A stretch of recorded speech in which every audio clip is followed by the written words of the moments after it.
আমাদের শুধু বারবার শোনানো হয়েছে মুক্তিযুদ্ধের চেতনা, যেটা হাসিনা তৈরি করেছিল।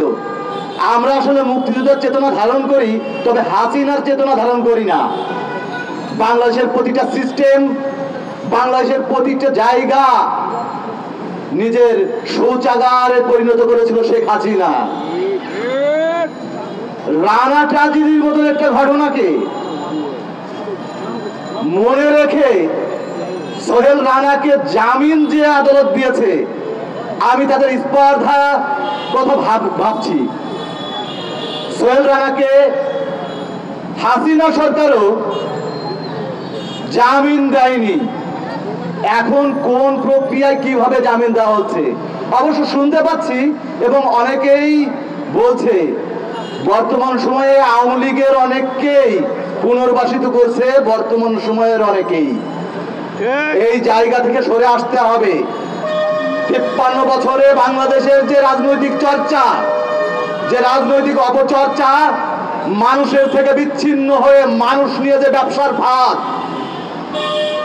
মুখে মুখে যে জনগণের কথা বলে নিজেদের স্বার্থ হাসিলের যে তরিকা, সেই তরিকা থেকে বের হয়ে আসতে হবে। আমাদের সংস্কার করতে হবে নিজেদের সমাজের, রাষ্ট্রের, আইনের, প্রশাসনের। আমাদের খেয়াল রাখতে হবে অপরাধীরা যেন আবার মুক্ত বাতাসে ফিরে আসতে না পারে। অপরাধের শাস্তি নিশ্চিত করতে হবে। রানা প্লাজার এই রানাকে আমরা এত সহজেই বাইরে আসতে দেব না, না হলে বাংলাদেশের মানুষ এটাকে উদাহরণ হিসেবে ব্যবহার করতে পারে। আমরা দেখছি যে সন্ত্রাসী বাহিনীর অনেকেই যাদের জামিন দেওয়া হচ্ছে, স্বাধীনতা, এই দ্বিতীয় স্বাধীনতার কথা বলে সন্ত্রাসীরা যেন এই সুযোগটা নিতে না পারে, খেয়াল রাখতে হবে। দ্বিতীয় স্বাধীনতা এসেছে নতুন বাংলাদেশ বিনির্মাণের জন্য, মনে রাখতে হবে। ধন্যবাদ। চাইছিলাম ন্যায় বিচার, দিলা খুনির জামিন। আমরা তো এমন বাংলাদেশ চাই নাই। আপনারা জানেন যে রানা প্লাজার এই যে বিধ্বস্ত যে ঘটনাটা দীর্ঘ 11 বছর হয়ে গিয়েছে।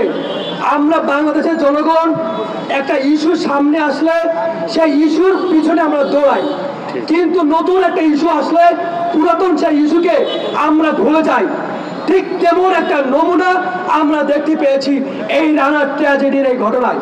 আপনারা জানেন ফ্যাসিস্ট স্বৈরাচার এই শেখ হাসিনার আমলে যে একটা নির্মম দুর্ঘটনা ঘটেছিল ওই রানা প্লাজায়, সেখানেও কিন্তু এই স্বৈরাচার ফ্যাসিস্ট সরকারও এই সোহেল রানাকে জামিন দিতে সাহস পায় নাই।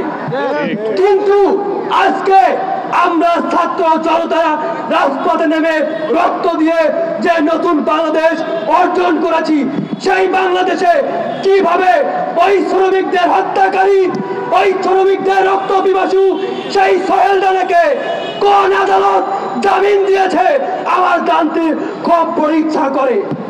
আমাদের এই বাংলাদেশে আওয়ামী লীগের যে দোসররা রয়েছে, আমরা দেখছি তাদেরকে পুনর্বাসন করার জন্য বিভিন্ন দলের রাজনৈতিক ব্যক্তিবর্গ আবার উঠে পড়ে লেগেছে।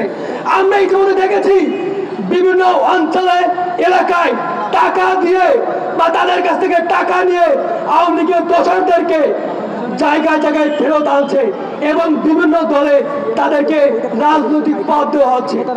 আমরা ছাত্র জনতা আমরা নজর রাখছি, আমরা রাজপথ থেকে যাচ্ছি না যতক্ষণ পর্যন্ত আওয়ামী লীগের খুনিরা এবং আওয়ামী লীগের দোসররা ঠিক মতো তাদের বিচার কার্যক্রম শেষ না হবে, ততক্ষণ পর্যন্ত আমরা এই রাজপথ থেকে যাব না।